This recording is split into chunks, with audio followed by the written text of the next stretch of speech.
Hi everyone, my name is Vaibhav Deshmukh. तो आज हम बात करने वाले हैं कि लास्ट के 6 महीने में नीट 22 के लिए 6 मंथ्स बाकी है। उस 6 मंथ्स में फिजिक्स को जीरो से कैसे पढ़ना है। एक्चुअली ये जो वीडियो रहेगा मेरा बहुत ज़्यादा स्पेशल वीडियो रहने वाला है, क्योंकि आपको इतना अच्छा नॉलेज मिलेगा ना इस वीडियो के अंदर, जो कि आपको नॉर्मली कहीं पर नहीं मिल सकता। देखो, जिन लोगों की प्रिपरेशन अभी तक ज़्यादा नहीं हुई वो लोग नहीं चाहते कि उनका स्कोर 180 आए, नहीं चाहते।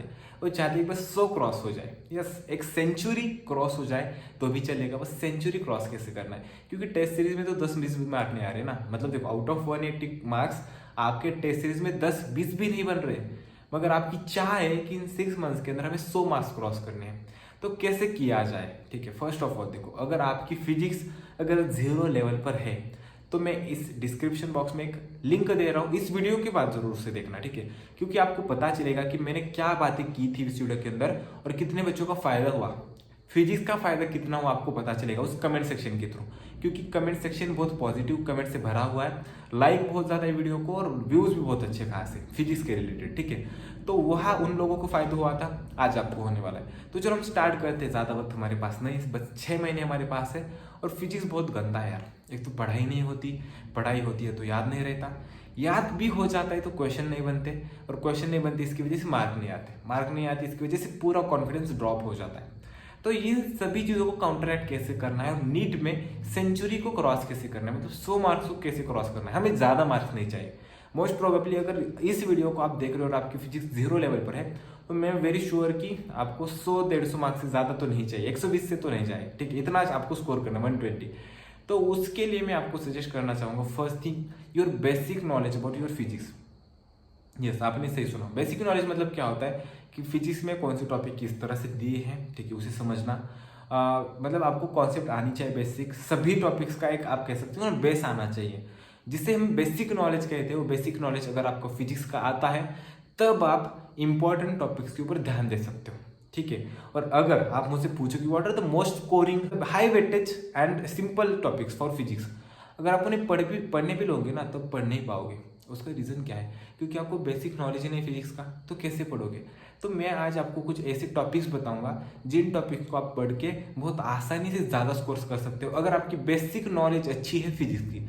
If and if your basic knowledge is good about your physics knowledge. तो देखो, मेरा इस वीडियो का बेसिक इंटेंशन बस इतना है कि आउट ऑफ 45 क्वेश्चंस में आपको 20 से 25 क्वेश्चंस आराम से निकाल दूं, ठीक है। मतलब हमें कुछ गिने चुने टॉपिक्स को पढ़ना है और हम आधे क्वेश्चंस को तो निकाल लेंगे। तो कौन से ऐसे टॉपिक्स, हम चलो स्टार्ट करते हैं। फर्स्ट टॉपिक आएगा आपका मॉडर्न फिजिक्स, जिसके अंदर आते हैं आपके atoms, nuclei and your divine nature, ठीक है। तो देखो, यही क्यों सबसे ज्यादा प्रायोरिटी इसको क्यों हमने दी, क्योंकि ये जो है जिसके ऊपर 4 से लेकर 5 क्वेश्चन हमखास मतलब श्योरली 100% आ जाएंगे, 4 से लेकर 5 क्वेश्चन। और एटम्स और न्यूक्लियर आपके केमिस्ट्री में भी है, स्ट्रक्चर ऑफ एटम नाम के चैप्टर जो है, ठीक है, उसी से रिलेटेड है, वही सेम टॉपिक आपके फिजिक्स के अंदर भी है। तो 4 से 5 क्वेश्चन आपके फिजिक्स के अंदर और 2 से 3 क्वेश्चन आपके केमिस्ट्री के अंदर। तो देखो कितने क्वेश्चन का वेटेज हो गया। सेकंड आता है आपका सेमीकंडक्टर्स, ठीक है। तो आप उसे मॉडर्न फिजिक्स के अंदर काउंट कर सकते हो, मगर इसके ऊपर अगर सेपरेटली क्वेश्चन दिखने जाएंगे तो 3 से लेकर 4 क्वेश्चन आते हैं, ठीक है। 3 से 4 क्वेश्चन आने के चांसेस होते हैं सेमीकंडक्टर्स के ऊपर, और मॉडर्न फिजिक्स के ऊपर आपके 4 से 5 मतलब टोटली 8 क्वेश्चन हो गए, ठीक है। मॉडर्न फिजिक्स जिसके अंदर हमने एटम्स, न्यूक्लियर, ड्यूअल नेचर देखा था, और सेमीकंडक्टर्स के ऊपर आपके 8 क्वेश्चन, ठीक है। यू कैन से देखो कि 8 से 10 भी आ सकते हैं यार, 10 भी क्वेश्चन आ सकते हैं, और मोस्ट प्रोबेबली इस साल 10 क्वेश्चन आने के चांसेस है। नियर अबाउट 8 से लेकर 11 क्वेश्चन इसके अंदर दिखाई देते हैं। तो 1/4, ठीक है, 1/4 of your questions are getting covered from your semiconductors and modern physics. बस इसी के अंदर आता है। सेमीकंडक्टर्स को कभी कभार मॉडर्न फिजिक्स के अंदर भी काउंट कर सकते हो आप, ठीक है। तो 1/4 तो क्वेश्चन 2 ही टॉपिक में से हो गए। फिर बाद में आपका आता है वर्क एनर्जी पावर, ठीक है। इसे मैं लास्ट में प्रायोरिटी देने वाला था, मगर मैंने पहले दे दी जानबूझकर थोड़ी, क्योंकि इसके ऊपर भी 2-3 क्वेश्चन आते हैं और ये जो चैप्टर है दूसरे चैप्टर के साथ ज्यादा रिलेटेड नहीं है, तो आप इसे आराम से पढ़ सकते हो। मतलब ऐसा नहीं है कि पहले दूसरा टॉपिक पढ़ो फिर ये बात टॉपिक पढ़ो, होता है ना इंटर रिलेटेड, ऐसे टॉपिक ज्यादा कुछ नहीं है। आप डायरेक्टली इसके जाके पढ़ सकते हो और आपको 2-3 क्वेश्चन मिल जाएंगे।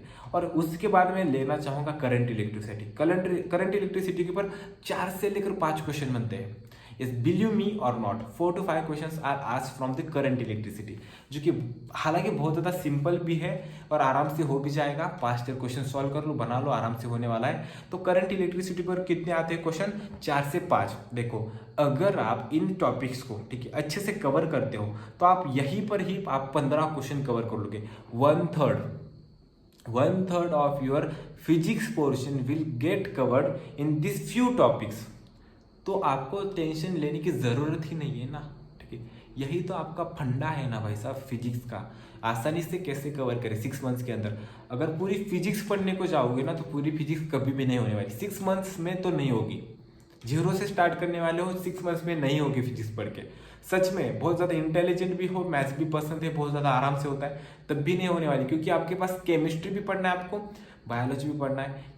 You still have 2 other than this subject, ठीक है। मतलब आपके पास फिजिक्स छोड़ के भी 2 सब्जेक्ट और है ना, तो आपको कैसे होने वाला है यार। तो आपको क्या करना पड़ेगा, गिने चुने टॉपिक्स को पहले पढ़ना है, उनके अंदर परफेक्शन लाना है। अगर उनके अंदर परफेक्शन आता है तभी दूसरे टॉपिक्स को देखना है, अगर उनके अंदर परफेक्शन नहीं आता तो उन्हीं के ही लिमिटेड आपको रहना है, उससे आगे आपको कुछ करना ही नहीं है। फिर बाद में लेना चाहूँगा ग्रेविटेशन। ग्रेविटेशन के ऊपर 2 से लेकर 3 क्वेश्चन आते हैं, सबसे उम्दा और सबसे छोटा आप कह सकते हो, ठीक है। लिमिटेड टॉपिक है और बहुत सिंपल टॉपिक है यार, बहुत ही सिंपल है, 2-3 क्वेश्चन आराम से बन जाएंगे। जानबूझ के मैंने वर्क एनर्जी पावर और ग्रेविटेशन को डाला है। उसके बाद आपका आता है magnetic effect due to the current electricity, जो आपका टॉपिक है, और मैग्नेटिज्म। उसके ऊपर 3-4 भी क्वेश्चन आते हैं दोनों के ऊपर, तो बहुत ही ज़्यादा सिंपल है। करंट इलेक्ट्रिसिटी अगर पढ़ोगे ना तो MEEC आपका आराम से हो जाएगा, मैग्नेटिक इफेक्ट आराम से होने वाला है। तो करंट इलेक्ट्रिसिटी पहले से पढ़ो, ठीक है, फिर बाद में मैग्नेटिक इफेक्ट पढ़ो, आराम से हो जाएगा। एंड एट द एंड, सबसे लास्ट में, सबसे एंड में मैं लेना चाहूँगा ऑप्टिक्स। ऑप्टिक्स क्यों? यस, माना कि ऑप्टिक्स थोड़ा सा पढ़ने के लिए हार्ड लग सकता है, बहुत बच्चों को ये थोड़ा सा दर्दनाक रह सकता है यार, सच में, क्योंकि मॉडर्न फिजिक्स तो आराम से हो जाएगा, सेमीकंडक्टर्स आराम से हो जाएगा। रे ऑप्टिक्स, आपका वेव ऑप्टिक्स, ये जो आपके ऑप्टिक्स के अंदर आते हैं, इन दोनों के ऊपर 5 क्वेश्चन आते हैं। Near about you have covered near about 25 question आराम से हो जाएंगे, 20-25 क्वेश्चन। तो देखो 20-25 क्वेश्चन बस इन्हीं टॉपिक्स में से आ गए ना, तो आपको ज़्यादा टेंशन क्यों लेना है। मगर एक इंपॉर्टेंट चीज़, एज ए एजुकेटर मैं आपको कहूँगा, मोस्ट इंपॉर्टेंट चीज़, ये टॉपिक्स आपको बहुत कम लगेंगे कि बाही गिने चुने टॉपिक से आराम से हो जाएंगे, आराम से नहीं होते, ठीक है। आपको क्या करना है मैं स्टेप के वाइज बता देता हूँ। फर्स्ट थिंग, कॉन्सेप्ट क्लियर कर लो। कॉन्सेप्ट क्लियर कैसे करते हैं, किसी टीचर को अच्छे से फॉलो कर लो। I will suggest you Unacademy, एक तो जाके देख सकते हो, नहीं तो मोर स्पेसिफिकली आपके फिजिक्स वाला सर जी, दोनों में से कोई भी प्लेटफॉर्म चूज कर लो और जाके कॉन्सेप्ट क्लियर कर लो। कॉन्सेप्ट के लिए बोल रहा हूँ, ठीक है मैं, ठीक है, ऐसे पार्शियलिटी हमारे नहीं हो रही। कॉन्सेप्ट के लिए जाके किसी भी टीचर को फॉलो करो, ऐसा नहीं कि इन्हीं दोनों को फॉलो करो, किसी को भी जाके फॉलो कर सकते हो, ठीक है। तो जाके कॉन्सेप्ट पहले क्लियर कर लो। अच्छी रेफरेंस खरीदो, मैंने आपको अच्छी बुक्स निकाली है फिजिक्स के लिए, उसकी वीडियो की लिंक आपको डिस्क्रिप्शन बॉक्स में मिल जाएगी। अच्छी बुक्स को फॉलो करो, रेफरेंस की थ्योरी पढ़ो, फॉर्मूलेस चार्ट बनाओ, फॉर्मूलेस को डेली रटो और क्वेश्चन प्रैक्टिसिंग करो। क्वेश्चन प्रैक्टिसिंग करने के लिए आपको करना है पास्ट ईयर क्वेश्चन ट्राई करने हैं और DPP सॉल्व करनी है। इतना आप अगर करोगे तो आई एम वेरी श्योर कि आप 20-25 क्वेश्चन आराम से बना लोगे। और देखो अभी से प्रिपरेशन करना स्टार्ट कर दो। एक तो आप 1.5 साल लेट हो, लास्ट के 6 मंथ्स में तो आराम से आपकी प्रिपरेशन नहीं होने वाली। तो अगर आपकी प्रिपरेशन को अच्छे से करना है तो अभी उठो और आपकी कमर को कस लो यार, नहीं तो नहीं होने वाला फिजिक्स। और देखो मोस्ट इंपॉर्टेंट चीज़, ये जो टॉपिक्स मैंने निकाले ना, जस्ट बिलीव मी यार, भरोसा रखो। यूं ही नहीं कोई आता यहाँ पर स्टेज पर, ठीक है। तो अगर भरोसा रखते हो ना और अच्छे से प्रिपेयर करते हो इन टॉपिक्स को, तो आई एम वेरी श्योर कि आप बहुत कुछ करके दिखाओगे फिजिक्स के अंदर भी। मतलब सेंचुरी तो क्रॉस करोगे ना यार। 6 मंथ्स है, आपको बायोलॉजी में भी 340, 350, 360 स्कोर करना है। अनअकैडमी के ऊपर मेरी फ्री बायोलॉजी क्लासेस होती है, जहाँ पर मैं कॉन्सेप्ट पढ़ाता हूँ, मैं आपको क्वेश्चन प्रैक्टिसिंग करता हूँ, फ्री टेस्ट सीरीज होती है। तो बायोलॉजी के लिए अनअकैडमी के ऊपर आ जाओ, वैभव देशमुख सर्च करना है, बस फ्री में पढ़ाता हूँ, ठीक है। देशमुख 10 कोड यूज कर लो, डिस्क्रिप्शन बॉक्स में मिल जाएगा, फ्री बायोलॉजी क्लासेस हो जाती है। मगर देखो कॉन्सेप्ट फिजिक्स की भी अच्छे से कर लो, इन्हीं टॉपिक्स को अच्छे से कर लो। केमिस्ट्री में 160 नंबर ला दो, फिजिक्स में 120 ला दो, 100 को क्रॉस करो। इन टॉपिक्स को अगर छोड़ के कुछ होता है तो भी कर लो, मगर करो यार, 600 को क्रॉस करो।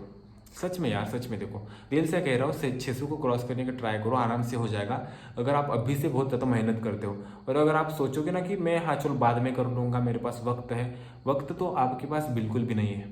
क्योंकि 6 मंथ्स के अंदर जो 3 महीने पहले अगर के मतलब 6 मंथ्स को अगर हम डिवाइड करेंगे 3 मंथ्स एंड 3 मंथ्स, तो पहले वाले 3 मंथ्स में अगर आप कुछ करके नहीं दिखाओगे ना तो लास्ट वाले 3 मंथ्स में नहीं हो सकता। वहाँ पर पेपर का टेंशन होता है, टेस्ट सीरीज चल रही होती है, तो उन 3 मंथ्स में कुछ नहीं हो सकता। तो जो करके दिखाना है तो स्टार्टिंग में 3 मंथ्स में करके दिखाओ। सो आपके पास 6 महीने तो है नाम के लिए 6 महीने हैं, मगर एक्चुअल कर दिखाने के लिए बस 3 मंथ्स है। सच में यार, सच में मानो यार, मुझे बिलीव करो। आज मैं ऐसा क्यों कह रहा हूँ मैं नहीं जानता, मगर हाँ चलो दिल की भड़ास निकाल रहा हूँ मैं, ठीक है। पहले 3 महीने में मेहनत करो, 3 मंथ्स में, तभी जाके रिवाइज कर पाओगे, क्वेश्चन सॉल्व कर पाओगे नेक्स्ट 3 मंथ्स में। अगर इन 3 मंथ्स को लूज कर दोगे ना तो ये 3 मंथ्स में आप कुछ नहीं कर सकते आप, सच में मानो, बड़े बड़े भाई समझ के मानो यार। तो इन टॉपिक्स को अच्छे से थोरोली फॉलो करो। कोई दिक्कत आती है तो कमेंट सेक्शन में पूछ लेना। इसी चैनल को सब्सक्राइब कर लो, आपको नीट रिलेटेड सभी चीज़ें मिल जाएगी। अनअकैडमी पर फ्री बायोलॉजी क्लासेस होती है, टेलीग्राम की लिंक सब्सक्रिप्शन बॉक्स में मतलब डिस्क्रिप्शन बॉक्स में मिल जाएगी, ठीक है। तो आपको सभी चीज़ें मिलने वाली हैं। एंड देखो, अगर कोई डाउट है तो ज़रूर पूछना, ठीक है। डाउट को पीछे मत रखना, डाउट सॉल्व होने ही चाहिए और हम करेंगे। और हैव अ नाइस डे।